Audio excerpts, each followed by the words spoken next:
31 декември крајниот рок за исплата на регрес за годишен одмор, тема на која што утрово зборуваме со Иван Пешавски, подпредседател на Сојузот на синдикати на Македонија. Иван, добро утро, како сте утрово? Добро утро и од мене и поздрав до гледачите на Македонска радио телевизија. Се надевам дека оваа тема ќе биде интересна за гледачите, имајќи во предвид дека се придвижува 31 декември и сите на своите сметки ќе очекуваат регрес за годишен одмор. Да, оваа актуелна тема која што ја зборуваме буквално секоја година во овој период од годината, колку фирми досега ја испочитува оваа обврска? За наша среќа во Сојуз на синдикати на Македонија од година во година се помалку имаме пријава за неисплатен регрес за годишен одмор, имајќи во предвид дека од пред 2 години во јавниот сектор, согласно општиот колективен договор за јавен сектор, го утврдивме ова право и буквално сите вработени во државата треба да земат регрес за годишен одмор. Годинава имаме 22 работодавачи пријавени кои опфаќаат околу 4400 вработени, меѓутоа тоа е далеку помала бројка од претходните години кога беа 50-60, па една година дури преку 100.000 работници кои што преку нивните работодавачи на сметката до 31.12 не добија регрес за годишен одмор. Годинава бројките се далеку подобри и ги охрабруваме сите оние кои што нема да земат до 31.12 тоа да го сторат во Сојуз на синдикати на Македонија, да пријават, дали сакаат анонимно или не преку алатката или директно во Државниот инспекторат за труд, но се надевам дека секој од работодавачите како во јавен така и во приватен сектор ќе го испочитува рокот и ќе ги префрли овие средства на сметка на работниците.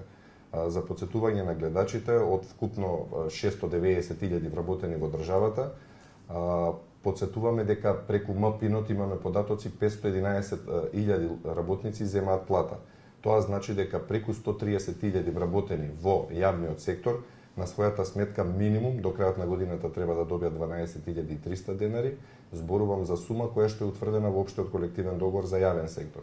Но мора да подсетиме дека има многу јавни предпријатија, јавни установи и други органи од државата и кои што земаат плата од буџетот, но имаат колективен договор со поголем износ на регрес за годишен одмор и таму износот секако дека ќе биде поголем од 12.700 денари. Секој треба да си го знае колективниот договор, да си го почитува и да си знае всушност колку треба да му следува согласно неговиот колективен договор на ниво на работодавач.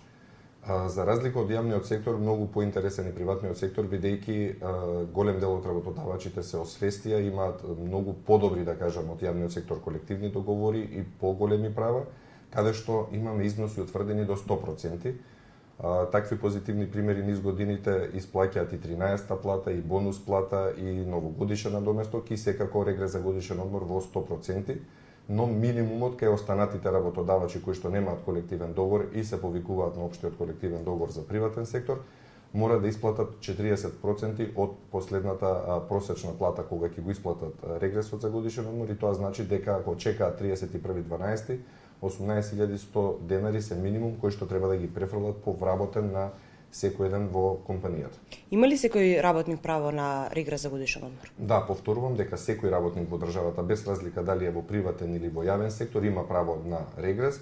Сега, правото се стекнува нели после 6 месеци од стапување, не зборуваме за некој што вчера влегол на работа, меѓутоа сите работници што се стекнале за право, како што е регрес, право на боледување или на породилно отсуство, право на јубилејна награда, сите тие права се стекнуваат во одреден период. Правото за регрес за годишен одмор се стекнува после 6 месеци од првото вработување. И затоа нашиот апел беше за тие работници што не се првпат вработени годинава, дека тие работодавачи нема потреба да го чекаат последниот рок.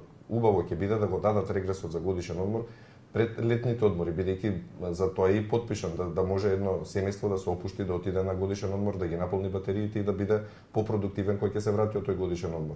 Меѓутоа, имајќи во предвид во каква економска ситуација се работниците, како во јавен, така и во приватен сектор, секако добре дојдени се сите оние средства на работниците што ги заслужиле и до крајот на годината. Ги споменавте вие јубилејните награди, има ли пријави можеби за неисплатени досега на работници? Да, имаме доста пријави за јубилејни награди, имаме неисплатени додатоци за прекувремена работа, работа во недела, ноќна смена, мина труд и така натаму. Сите овие права што се утврдени во колективните договори, голем дел веќе од работниците се информирани, си пријавуваат и преку алатката и директно во Државниот инспекторат за труд и си ги остваруваат на тој начин правата.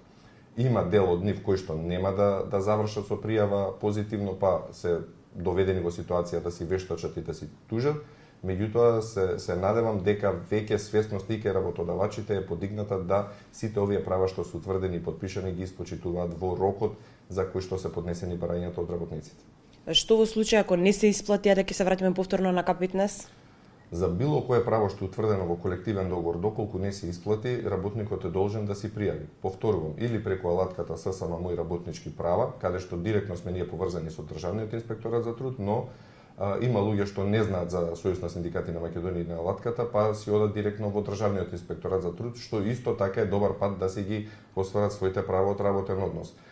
Сметам дека постапката е на крајот на денот инспекторот дали ќе постапи по пријава од ССМ или директно по пријава од вработениот, исходот ќе биде исти. Обично се задолжуваат работодавачите да ги отклонат тие неправилности во работењето, да ја исплатат и да бидат, народски кажано, сите среќни и задоволни. Сега позадоволни се работниците него работодавачите, но мора да знаеме дека нивните обврски према работниците се многу поголеми и оној што се нафатил да биде работодавач треба да знае дека сето тоа што е подпишано од страна на работниците мора да го испочитува. Дали е тоа јуни или декември, еден ден ќе дојде денот кога треба да си го плати тоа што го заслужил работникот. Значи ли тоа дека работникот може да биде член на повеќе синдикати или само во колективниот синдикат каде што работи? Правото и обврските на работниците се да членуваат и да припаѓаат во тие организации, здруженија, како сакате кажете ги, онаму каде што имаат желба. Никој не го оспорува правото на некој работник да биде член во 2, 3 или повеќе синдикати.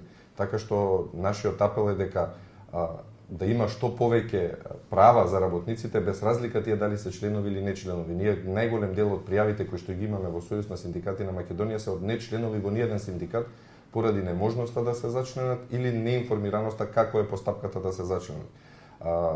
За наша среќа, од кога имаме алатката, за повеќе од 15% е зголемен бројот на членови, бидејќи луѓето на вистина виделе дека сме им помогнале као Сојуз на синдикати на Македонија.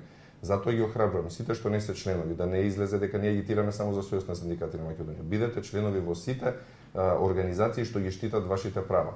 Во моментов навистина може да се пофалиме бидејќи како единствени репрезентативни во минатото подпишавме и општ колективен договор во приватниот и општ колективен договор во јавниот сектор каде што работниците од цела територија си ги користат тие права.